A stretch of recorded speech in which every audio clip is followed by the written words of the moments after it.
I was just thinking of my own situation too. Hmm. And I happened to be born into a place where, for example, it was a peaceful country. There was no war. If you turn on the tap, there's water. Yeah. I didn't ever go fetch water.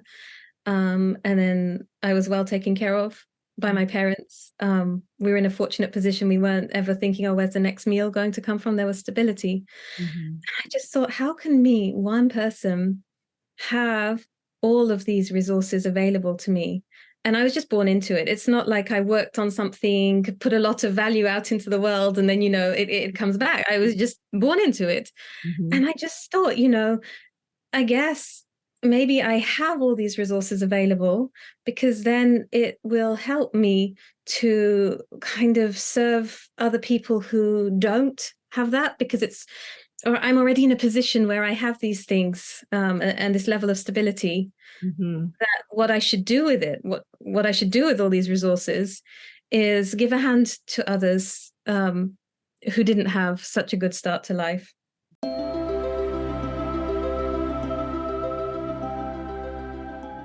Welcome back, Envisionaries, to the Dream into Being podcast, where mind science, transformational psychology, and magic all merge into one. If you're ready to dream again and transcend the inertia of what you've known, then I invite you to join me, your host and Envisioneer, Kat Divine, in expanding the boundaries of your own Fantasia by remembering that you are the master you've been waiting for.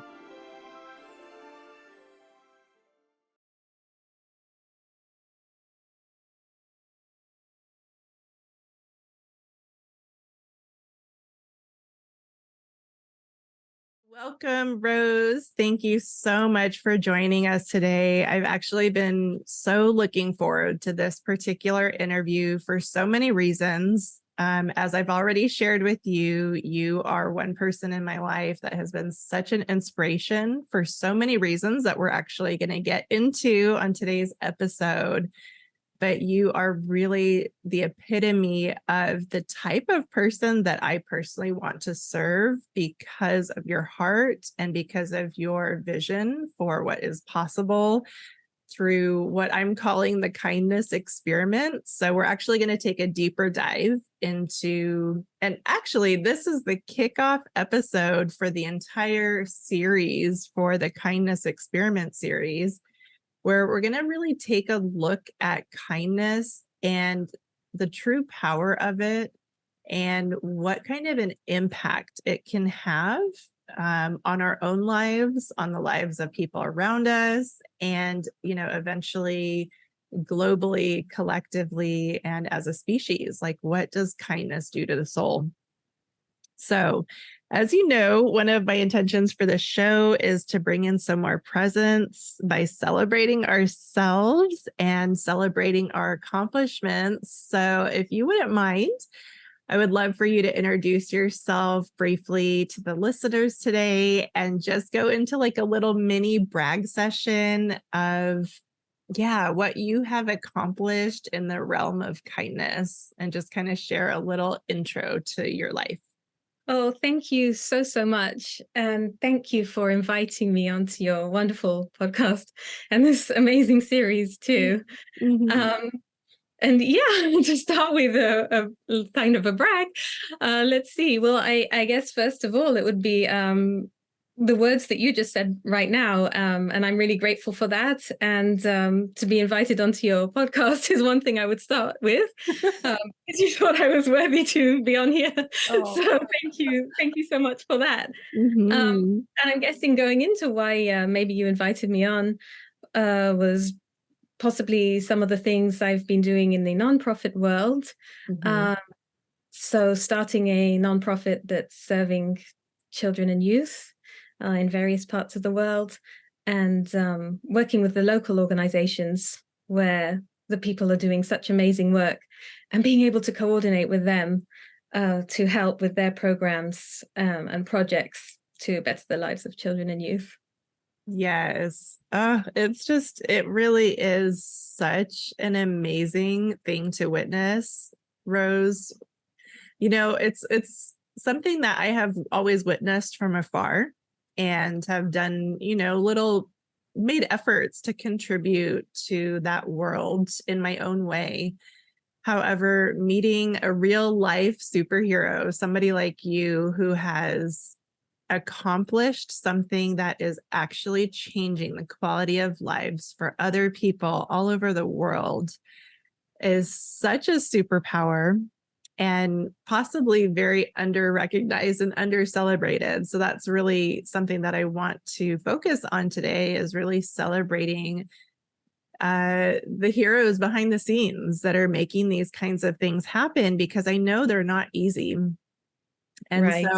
I just want to thank you so much for being willing to share your story. And in fact, I want to take this moment to preface this whole interview. One of the things that I truly value and is going to be like really deeply woven into all of the content that I create and all the shows that I produce is a layer of vulnerability, authenticity, and transparency about the real life experience of some of these things that maybe feel like hard to understand from the outsider's point of view.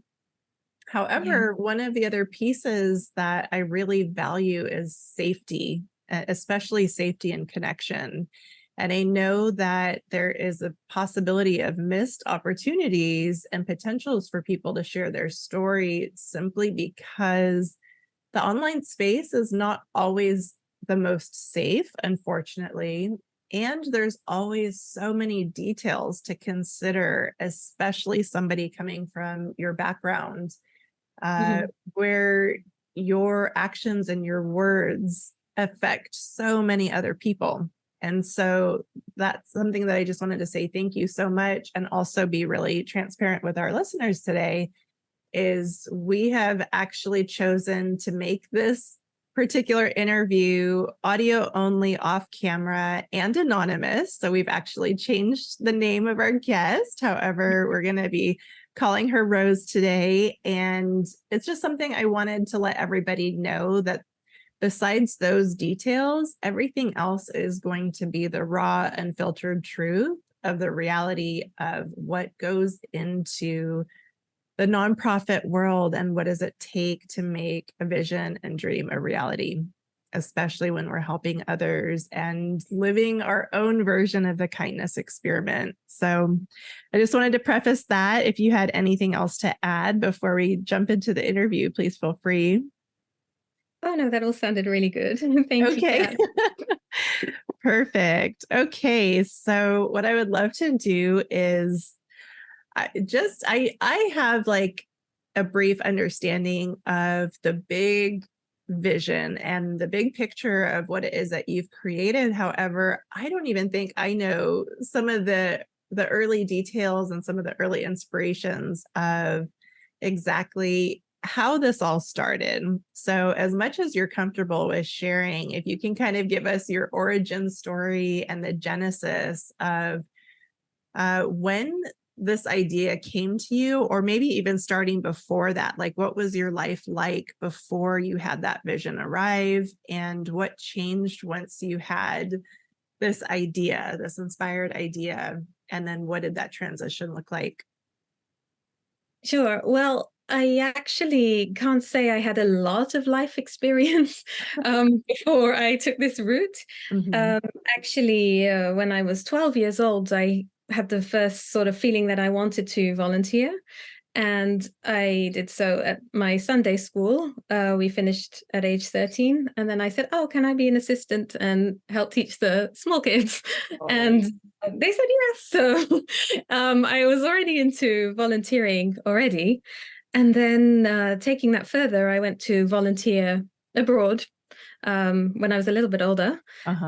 Um, Still, my life experience was basically school, so high school. So yeah, I didn't have a lot of life experience with me, but it just made such an impact. I was able to go to a project helping children Mhm. in Africa. And the founder of that project was just so inspirational. And she had given everything in her life to put this amazing effort together to Wow. start a school. Yeah, a school for children, an outreach program, and even a home for those who were on the street or that the social services were finding a permanent placement for. So there was, a shelter too. Mm. And I left because it was a placement, but I couldn't, you know, take this out of my mind and my heart. So Mhm. physically I left, but Mhm. emotionally, oh my goodness. So I just started to fundraise to support her project, really, myself. Um, yeah, the first thing we did, well, one of the first things was to help sponsor a water tank because the older children had to walk to a well and gather some water and bring it back. But then the water tank means there would be clean water on site. So that's Mm. actually what they asked us for when I said I was going to fundraise, because that's another thing Wow. that I found on my journey. Um, people can get very enthusiastic and come in with their own ideas, Mhm. but it's very, very important if you're in completely a different culture, or even if not, but somebody is in your own like country running a project and they know what they're doing, that you listen. Mm. So I've seen people maybe not always realizing how important the listening is. Um, so yeah, this was always the thing. Whatever they wanted, it's, if you can get people involved and help with the fundraising, it really is meeting a very, very important and real need. So there was that. And then I managed to get an internship in Asia, a legal internship, because then I was going to study law. Mhm. And in my free time, I started to volunteer at a center for children with disabilities. And the founder of that center was really inspirational too, because her own child had had a disability and she couldn't find a place to help that child. So after studying and doing some research and looking at other international centers helping children with that particular problem, Mhm. she set up a center. So it was like, and then she was helping other children in that area. So I was just like, wow, oh my goodness, just so, so amazing. So yeah, I was really inspired by these women in particular. And then it's kind of like you can only do so much by yourself. Mhm. So yeah, fundraising is not the easiest thing either. So I thought it would be best to start a nonprofit because then more people could get involved and yeah, more people could help and then we could reach more children too in time. That's amazing. So from basically going back from the moment of, you were saying this was an emotional journey, meaning after you had been exposed to conditions that maybe you were not familiar with or had never seen in real life, and then coming back home to the life that you knew, there was something that obviously happened to your heart, um, opening and committing to creating something bigger for just, so many of us are programmed to think only of ourselves and to survive. And so I'm so fascinated by kind of that transition point of, especially as a teenager, to have the capacity to see a need and to not just have, the emotional experience, but then to actually take action and start creating something. So, was there anything that you can think of that could just help our listeners? Because I think what's so beautiful about your story, Rose, is there is so much power in you, and there is such an ability to manifest and such an ability to create, and there's like this commitment and there's this follow through. So I'm just curious if there's anything that you could share, if there's anybody listening that has similar desires or has a fire in their belly to give back and maybe just doesn't quite know where to start. Where would you guide them on and just taking the first steps? I think if somebody already feels like they want to start, they shouldn't doubt it. They Mm. should follow that feeling. And also, like in my case, I was inspired by these two really amazing women who were doing a lot for the children in their communities. So if you haven't got a lot of experience with something, it can help to see what other people are doing. I mean, I didn't go with the aim of that. I was just, in the first case, volunteering, and then in the second case, wanting to continue to volunteer, but elsewhere, even though I was doing an internship. But it was just seeing what they were doing and just really wanting to be a part of that. Um, so I think, yeah, if you're around inspirational people or something catches your inspiration, don't let it go. Yeah, I'm just thinking what else happened along that journey. I guess after that as well, I was just thinking of my own situation too. Mhm. And I happened to be born into a place where, for example, it was a peaceful country. There was no war. If you turn on the tap, there's water. Right. I didn't ever go fetch water. And then I was well taken care of by my parents. We were in a fortunate position. We weren't ever thinking, oh, where's the next meal going to come from? There was stability. Mhm. I just thought, how can me, one person, have all of these resources available to me? And I was just born into it. It's not like I worked on something, put a lot of value out into the world, and then, it comes back. I was just born into it.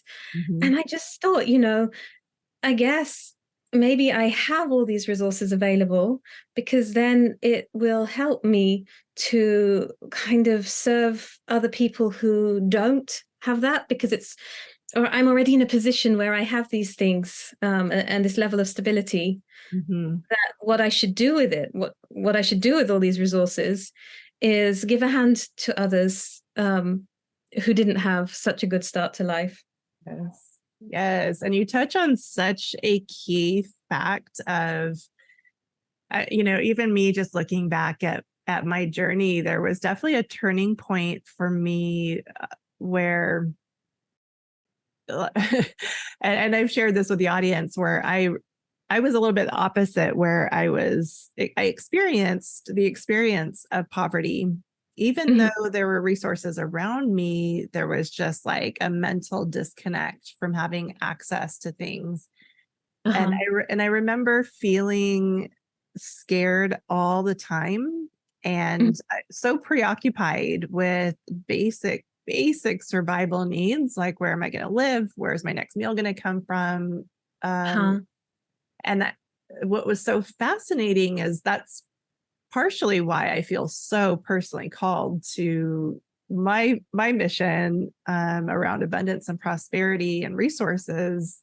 And I find the journey so fascinating because there was a point where I made a decision that, at the soul level, that I appreciated the experience of that human experience. However, I was done with it and I wanted to experience the opposite and move into a state of stability and security and abundance. And it was a minute before that materialized. However, certain things did occur where I did come into some support, and in my case, through the government for a time, where Mhm. all of a sudden the fear, like the survival needs, were taken care of. Uh-huh. And all of a sudden, I didn't have to think about where I was going to live or how I was going to eat. And I'm Yeah. talking basic survival. Yeah, yeah. However, that completely changed my existence because all of a sudden, my I had capacities that I didn't have access to before. Like when we're in a fear state, we don't have access to our creative minds. And Right. when we are in a place, not even having to thrive, but just having some security and feeling taken care of and having the experience of support, Mhm. it completely changes the game. And then we're able to start thinking bigger, and we're able to start creatively contributing to our life and the lives of others around us. So, Mhm. so I'm so curious to, in your experience, because you have helped so many people over the years, is that something that you witness in their journey and their experience as well when they start to receive the support and the resources that your nonprofit is able to provide? Do you see kind of like the spark and the light come on, and like as signs of hope and signs of creativity for their future?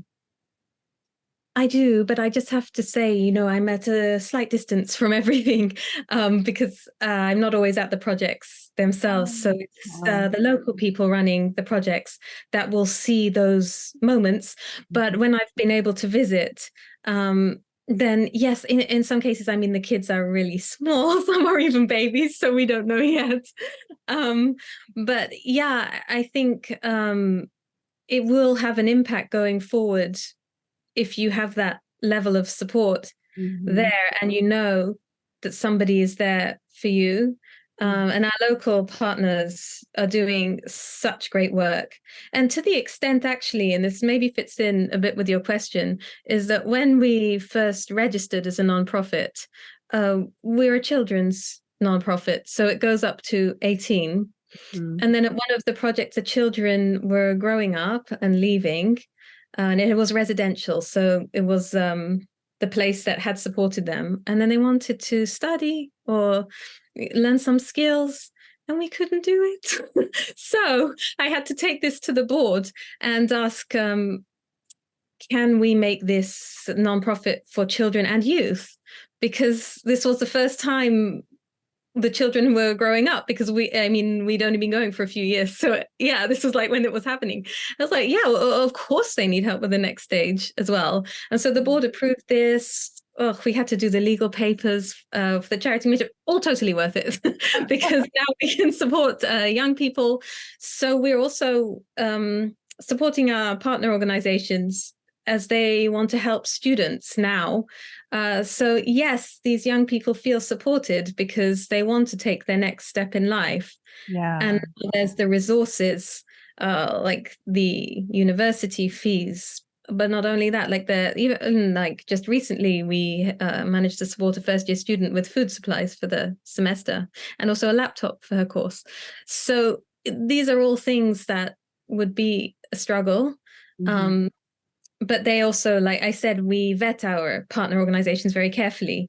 So the ones who are working with the children and young people every day are definitely there for them as some kind of, I don't know, safety net is the right term, but they know they're not alone in the world, if you know what I'm trying to say. Yeah. Wow. It's so incredible. I think what's so interesting is there's like this dichotomy of every human being. Like there's this version of us that is very achievement and accomplishment oriented. And that's the part of us that shows up in the world, takes action, and creates things. And then there's also this emotional, soft, vulnerable, authentic part of us, of our internal world, that also goes on a journey. And I think that's something that I'm extremely fascinated by, because these kinds of contributions in the world, I mean, just from a handful of conversations that I've had with you over the years, learning the intricacies that are involved with nonprofits and charity organizations are pretty incredible. It's actually amazing to me that people have the ability to keep going, because there are so many pieces to that puzzle. Yeah. And so what I'm curious about is that internal fire. And I know so much of it is, our dharma, our life purpose. And I'm just so curious what your awareness is for yourself around at least the internal piece and that journey. Yeah, I'm just really feel like it's part of my purpose. For a while, I thought this was the purpose, but now I realize we can have many. When I was younger, this just felt, this was it, this was right. And I was like, this is what I want to be doing as my contribution to the world. But now I realize even you can do more. Yeah. Like as you grow within yourself, there's maybe always a capacity to do more. So the nonprofit is part of what I'm doing, but I think there's a lot of things that are all potential. So I Mhm. just obviously, although I would love to do everything at the same time, I have to find a proper sequence. But like, I even recently completed a coaching course. So this would be Yes. another way also to serve people in a totally different capacity from what I have. Right. And like I mentioned to you, and I can mention on here, like a couple of years ago, I got a chronic illness. And so this also gave me a completely different view Mhm. on life, and also possibly the opportunity to help others that have similar conditions to mine. Yeah. Yeah, there's like there's always something like that's not something I would have even like thought of before it happened to me. And it's like, yeah, there's like so many things, like layers in life. Yeah. Yeah, I'm also, this is a bit more technical, looking at sort of language and cultural coaching too, because I used to work abroad a lot, and sometimes the big differences, especially using another language or settling in to a new way of life, can be a bit difficult. And I think there's potential to help people get through those stages as well. And then also the holistic coaching. Yeah, I'm so much at the beginning with that, but with some of the practice clients that I had to have on my course, Uh-huh. looking at clarity, and how they could kind of either make a change they wanted to make or reach a goal they were trying to get to. And yeah, I just really love helping people to reach a goal that they are trying to get to in life. Yeah, so I really love this too. So I was like, yeah, also another thing that a few years ago I didn't really think about coaching at all. So there we go. Love it. So coming back to just offering more expertise and your experience, one of the first questions I had asked you is if you had anything to share with our listeners around what are like the practical things that are involved with helping people to achieve their goals. So there's obviously the step number one, which is like the visioning and even knowing what those goals are. Yeah. You had mentioned the value of like listening to Yeah. the experts around you, and not even the experts, but just listening to the person in front of you and realizing the power of the information that is coming your way of whoever you're serving. Truly, Yeah. everybody will give you what you need to know to serve them. So I think that's so key. Yeah. Um, and then you also mentioned something along the lines of like immersion, where you learn from others that are living the thing that you want to create. So I think those are so impactful, and was just Mhm. curious if you had anything else on a practical level, again, for anybody who might be listening and is feeling that call and having those whispers coming to them about something that they want to achieve or create, whether it's in their own health journey or in their professional or in their own kindness experiment. I was just curious what your thoughts were. I think building from the two things you mentioned, which were so important, that there's a phrase coming to me, and I've heard it in different variations, and I do not know who to attribute this to. So if you know, you can tell me. Sure. It's about, if you have a really strong why, you can go with or put up with rather anyhow.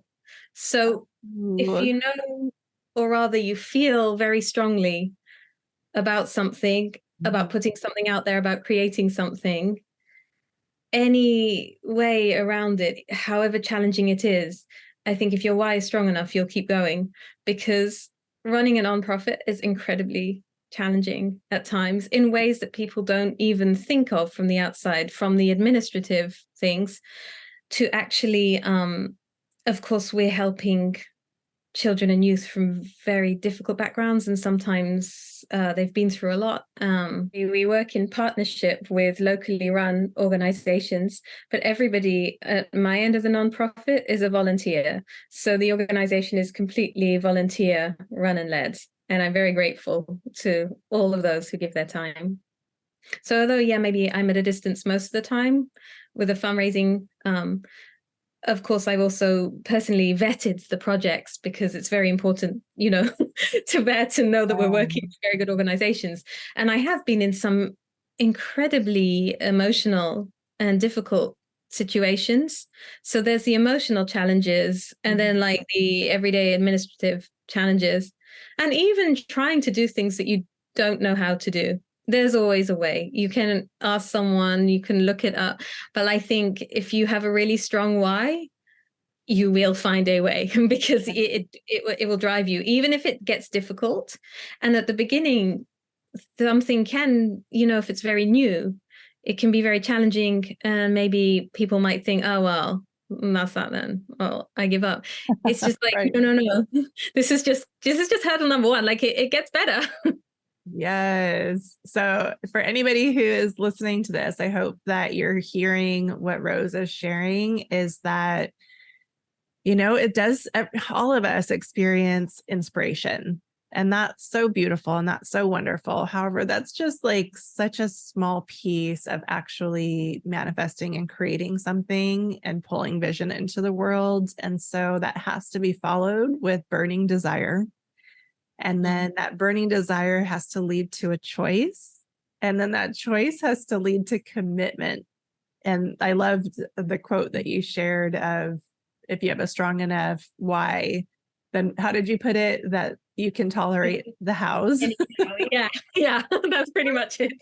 I really must find out who said that, but yeah. I love it. It's so perfect. And you're absolutely right. I'm a person who, again, I've had such an interesting life experience of extremes. And so I've really gotten a chance to witness what it is like to be on both sides of the spectrum, good and bad, of everything there is to offer in this human life. And so I remember really struggling with that lack of conviction and that lack of commitment, and just not understanding the power of showing up and doing it, whether you feel like it or not, but knowing it, the value of it, because your word matters.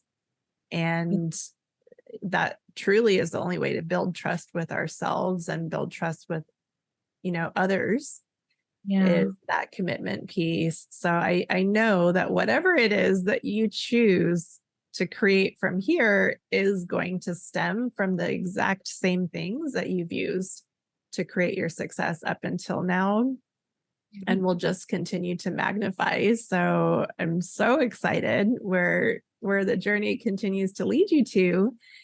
And I want to circle back to what you had shared just a little bit ago around your health journey. And I want to share this because before we started recording, actually, I was sharing with you a story that completely changed the direction of my life.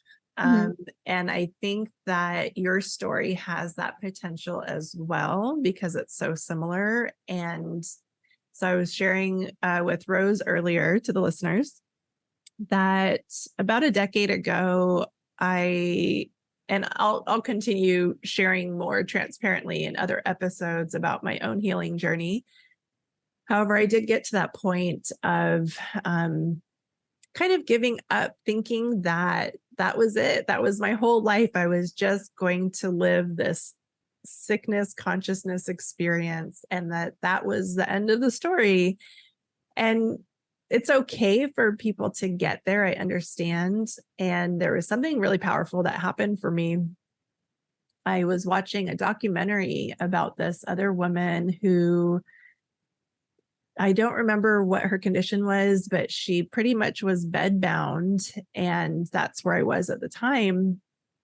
However, her story just completely changed my perspective, because here this woman was barely able to move. However, with, the right support and the right vision, she was able to still continue working. And she was like a movie producer or something in the media industry.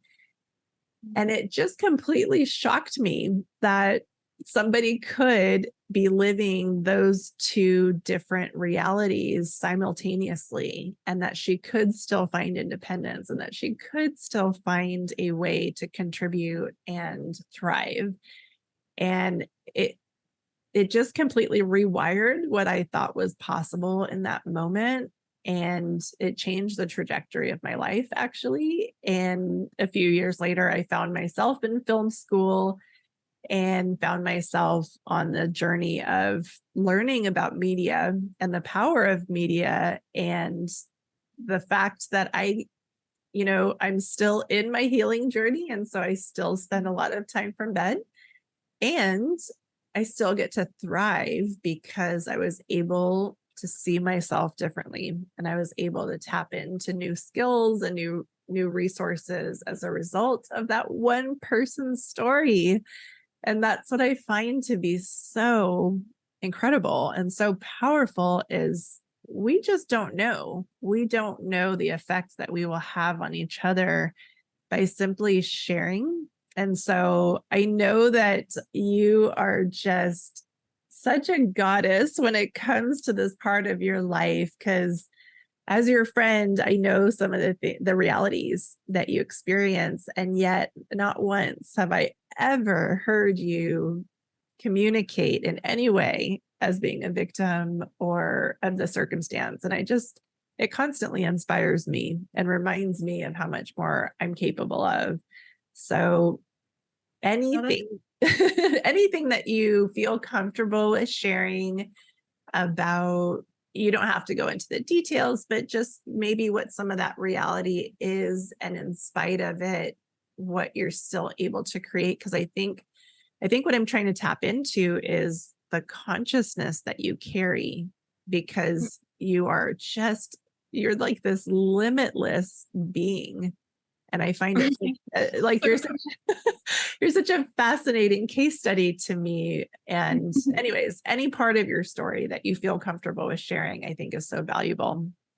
Well, what's coming to mind now is also relating to what you said about the focusing on health, or maybe some people may be tempted to focus on the lack of health.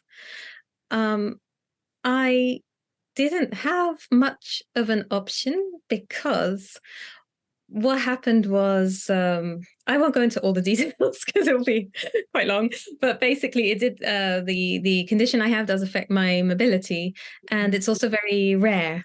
So I had to get more than one opinion on what this was, and we finally, well, got it. And just as I was going through that, trying to find out what was wrong, getting the diagnosis, and then yeah, with one of my feet, I couldn't really walk anymore. So I was like having to learn to walk again. Yeah. One of our projects in Eastern Europe went into crisis. It was a residential center. Again, it's best if children can be in a family setting, perhaps with foster parents, but there are some cases where it's really not possible. So this was a center for these eight children and teenagers. That's it.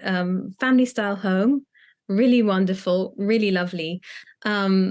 Doing such great work with the kids. Then the director phoned me from there on Messenger. Financial problems. I think some funding hadn't come through from the States. And yeah, this was then the biggest fundraising appeal we ever did to save this place. And so I think I had to focus on other things as well. But that was because my wife at the nonprofit is very, very strong.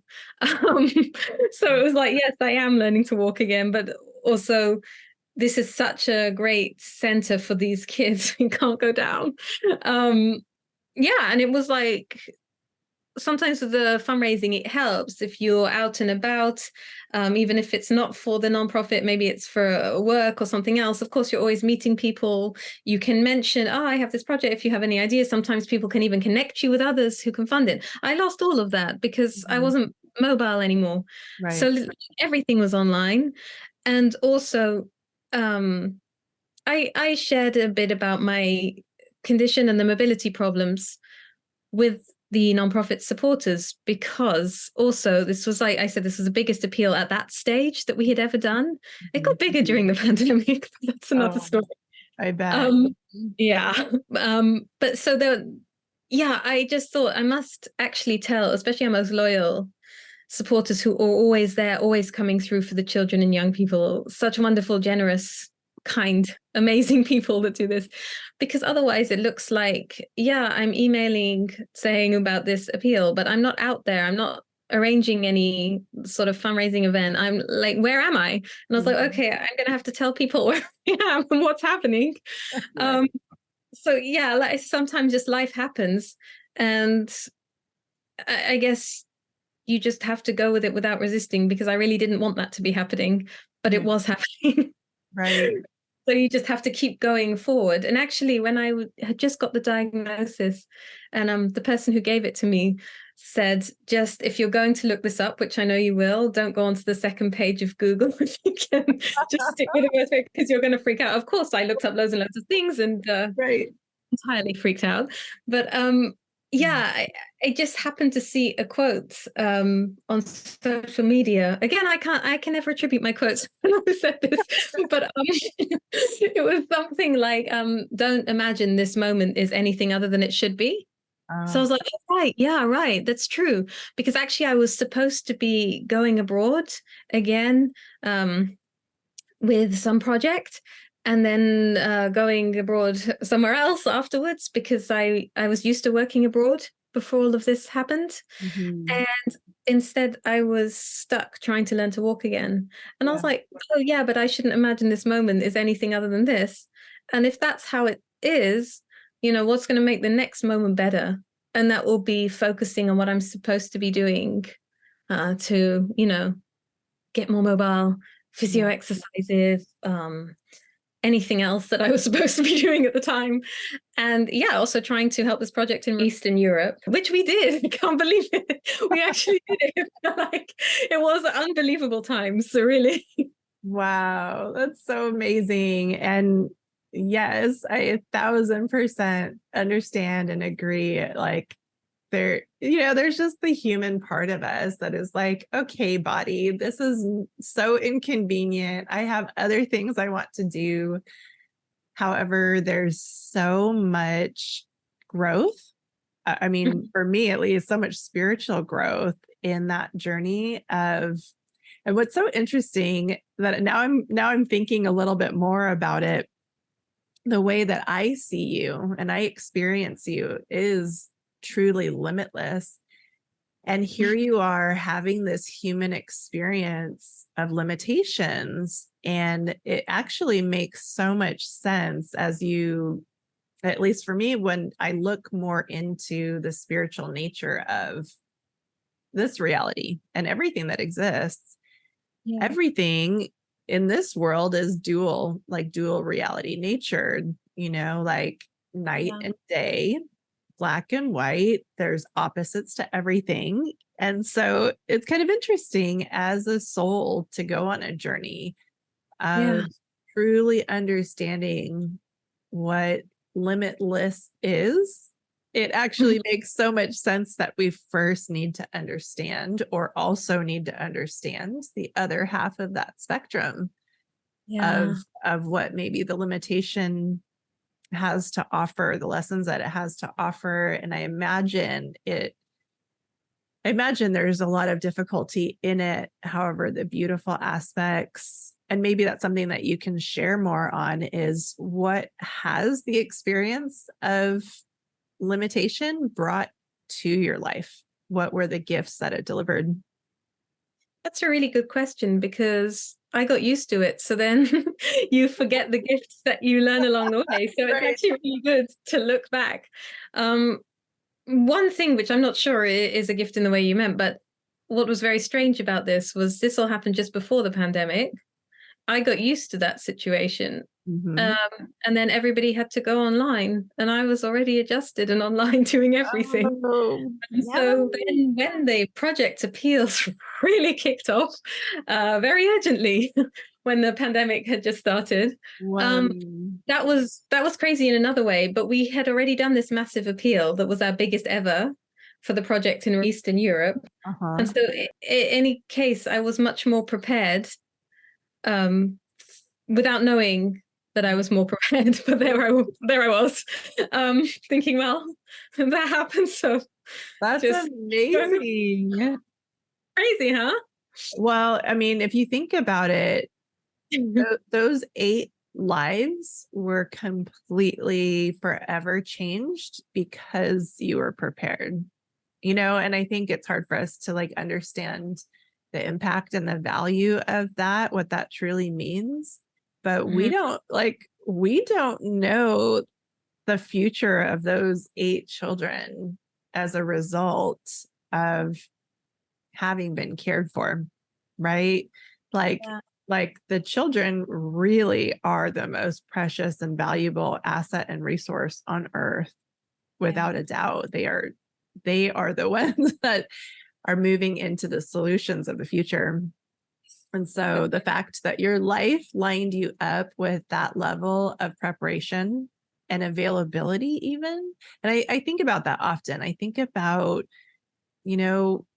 if we were well and running around living life, how many other distractions would we have maybe gotten caught up in? And would we have arrived at this very moment right now in service in this next step? Who knows? So I Yeah, find it very interesting. yeah, like the way the timing lined up. And then, yeah, because everybody had to go online, so people were panicking. But because of Mhm. my mobility issues, I was already there. And I Right. remember just as the pandemic started, we'd had some appeals in from some of our partner organizations that were working in education or they were schools. And of course, then the lockdowns around the world started. They happened at slightly different times, but then, like, yeah, because we're working in different countries, so you could see the different things developing. And then, of course, those appeals were cancelled because the schools were closed. So we had like maybe a couple of very quiet days because we're like, okay, putting a hold on those appeals for now, just to see what's happening. And then Mhm. the emergency appeals started to come in. Um, Various things.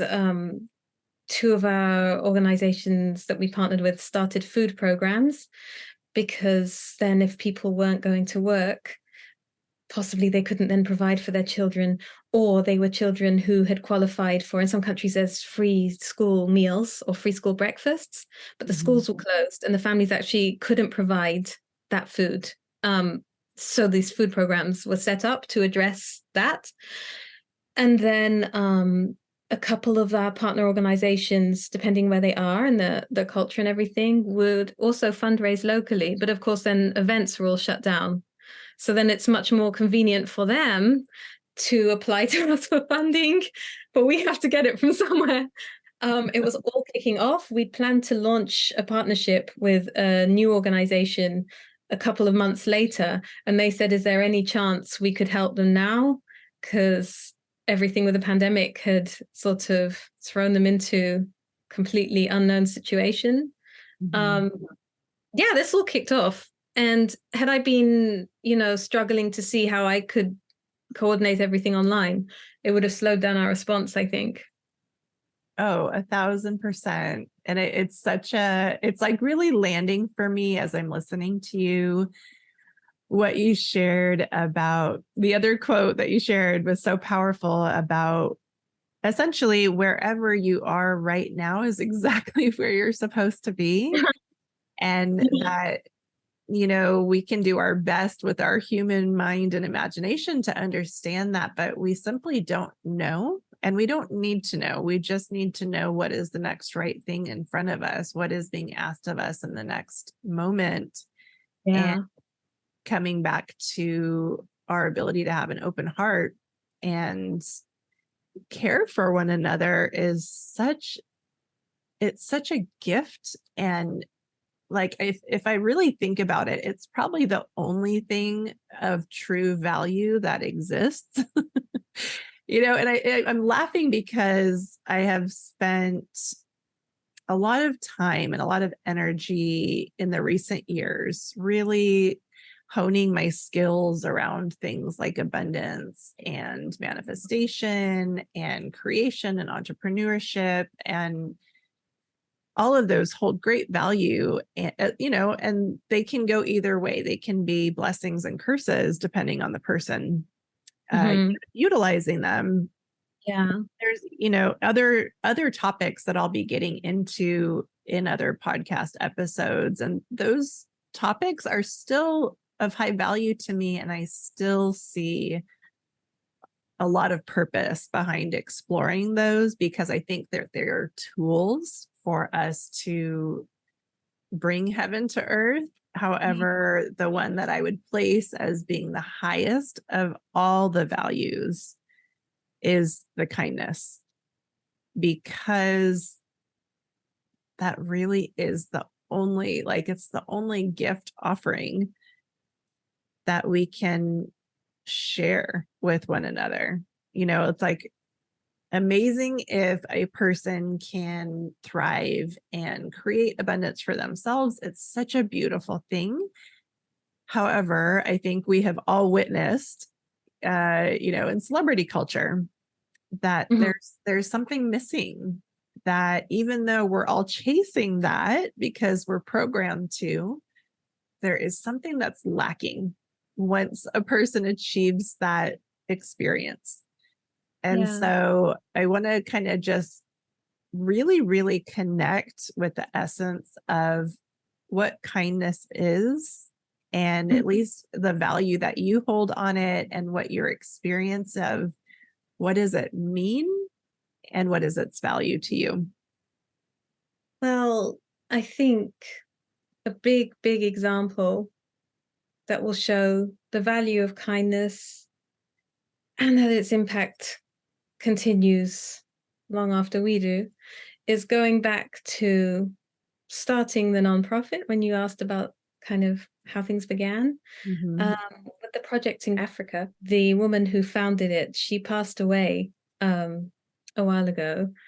But up until that time, we had been very close. Her project continues. Other members of her family stepped in and they have staff. Yes, it's continuing.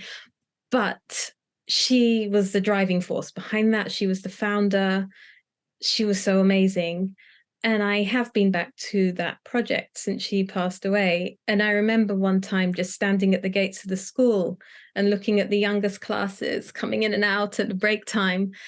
And I'm like, wow, she had this vision. She brought it into reality. And now she's not even here on earth with us anymore.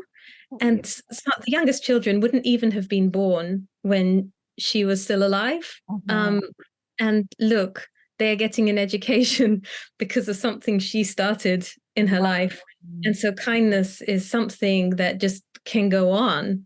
You can start something, can value the kindness, the serving others, and it continues. So yeah, for me, that was just so powerful. That day I was standing there and just thinking, wow, these kids weren't even born. Wow. There they are, going to school, getting an education. So there you go. Oh, that's amazing. I mean, essentially, what I'm hearing is that is a way to have immortality. I mean, really, because everything else that we create in this temporary human life is just a dream for ourselves and those that we connect with. However, as you shared, kindness being the seed to create something that lasts beyond us.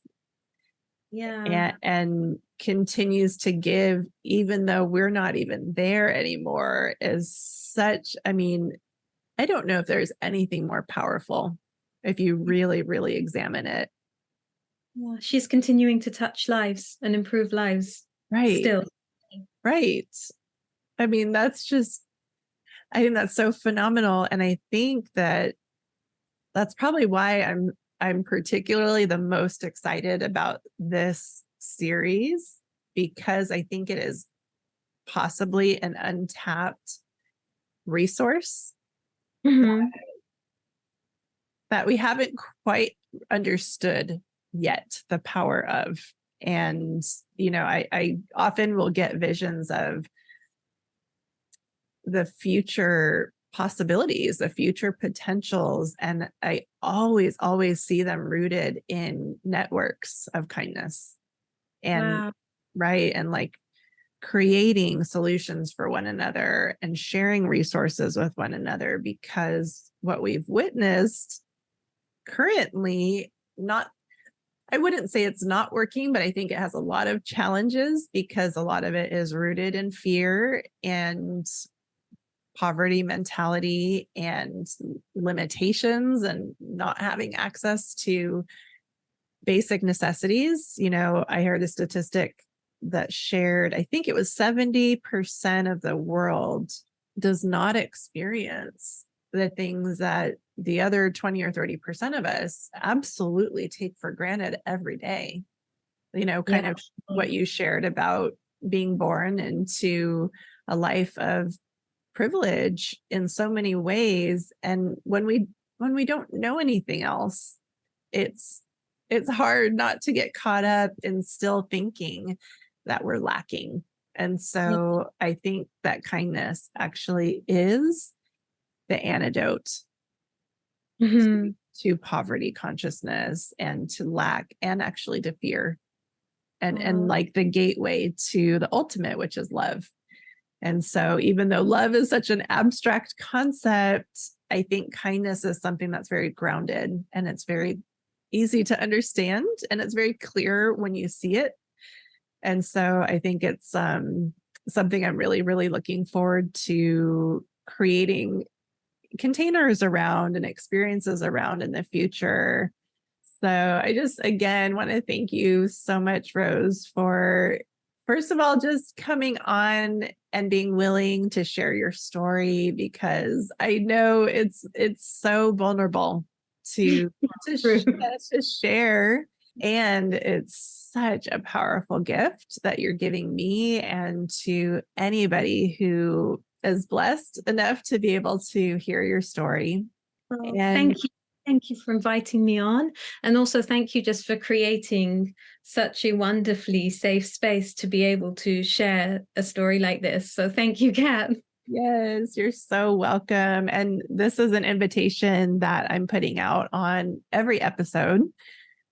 One of the things that I find so interesting about the podcasting world and the current media, the way that we see it, is there's often a little bit of a disconnect because, at least in my experience, sometimes I'm learning and hearing new concepts and ideas from people who have really already made it and like are at the top of the mountain shouting down how to get up there. And sometimes it feels so far away and so difficult to really connect to the thought that we can also make that journey. And so what I have personally found in my own experience has been learning from my peers and learning from the people who are on the journey, maybe a few steps ahead of me or side by side, and sharing what it is that they're learning.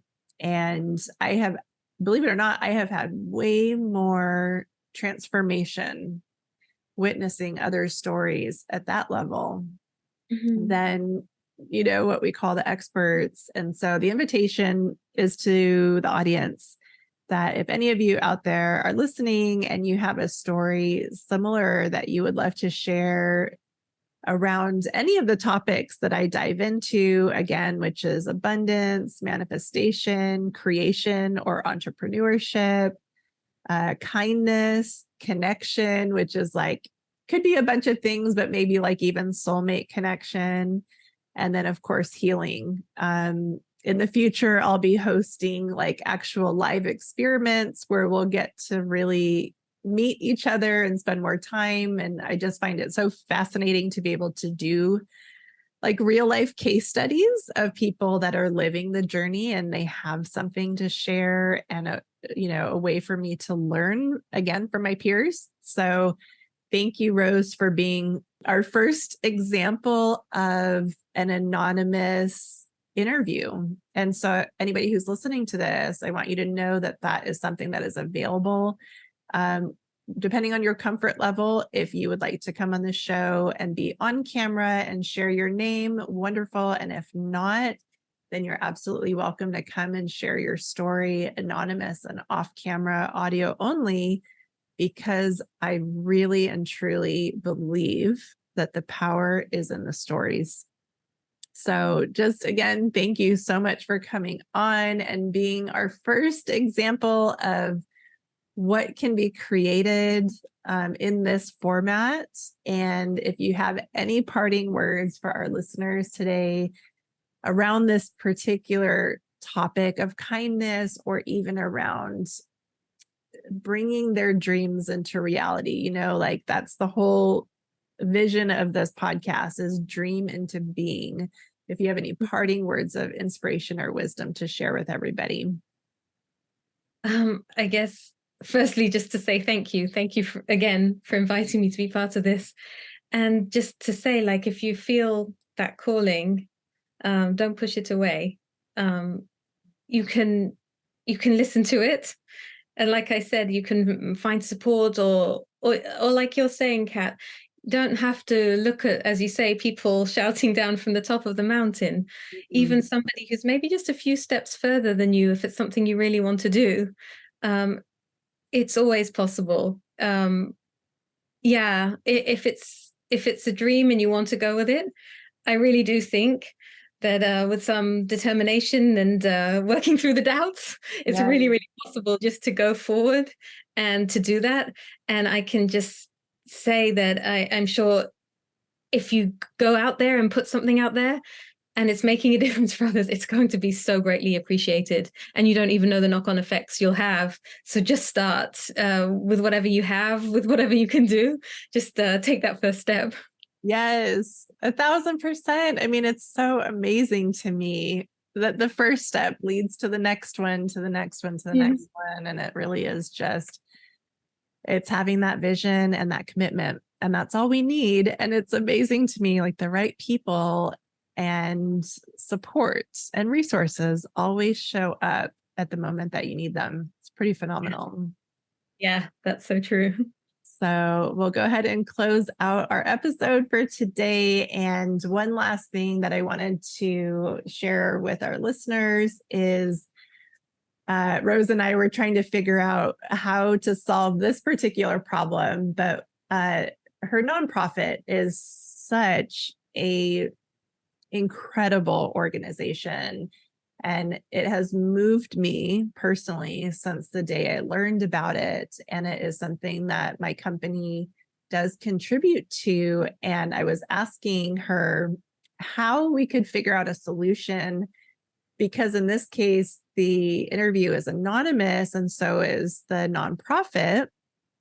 And my question to her was, in case any of the listeners reach out and they are curious about how they can contribute or give, even if it's, something small, anything is appreciated.